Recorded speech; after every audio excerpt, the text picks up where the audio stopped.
مفتی صاحب کچھ عام ذکر بتائیں جو روزانہ کر سکوں۔ حدیث پاک میں سب سے آسان ذکر جو ہے جو زبان پہ ہلکا ہے اور اللہ کے ترازو میں بھارا ہے اور رب کو بڑا پسند ہے، وہ ہے سبحان اللہ و بحمدہ سبحان اللہ العظیم۔ صحیح بخاری کتاب الآداب میں موجود ہے، من قال فی یومہ مئۃ مرۃ سبحان اللہ و بحمدہ حطت عنہ خطایاہ وان کانت مثل زبد البحر۔ فرمایا سمندر کی جھاگ کے برابر گناہ ہوئے، دن میں 100 دفعہ کہہ دو سبحان اللہ و بحمدہ، رب کریم اس کو معاف فرما دیں گے۔ مفتی صاحب لوگ گھر والوں کو حق نہیں دیتے، اس بارے میں بیان فرمائیں۔ گھر والوں کا پہلا حق تو حق کے مہر ہے۔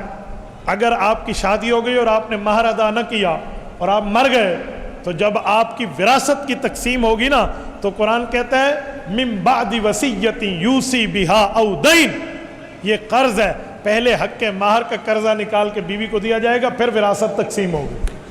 تو اسی لیے جو بیویوں کے حقوق ادا نہیں کرتے، کل ان کی بیٹیوں کے حقوق ان کے داماد بھی ادا نہیں کریں گے۔ بیوی اللہ کا دیا ہوا قیدی ہے، اس کے ساتھ کیا بیہیویئر اور کیا سلوک رکھنا ہے، کل قیامت میں رب پوچھے گا اور ہمیں جواب دینا ہوگا۔ رب پوچھے گا بتاؤ میں نے اپنا قیدی تمہارے ہاتھ میں دیا تھا، تم نے کیسا سلوک کیا؟ تو بیوی کی عزت کرو گے، میں دینی تجربے کی بنیاد پہ کہتا ہوں اللہ تمہارے رزق میں بھی اور تمہاری عمر میں اضافہ کرے گا۔ اگر آپ نے وہاں قدر نہ کی، بیماریوں سے بندہ مر جاتا ہے اور رزق بھی کم ہو جاتا ہے۔ تو جو چاہتے ہیں میں بیماریوں سے پاکیزہ زندگی گزاروں، وہ اپنے ماں باپ کے ساتھ اپنی گھر والی کی بھی قدر کرنا سیکھے۔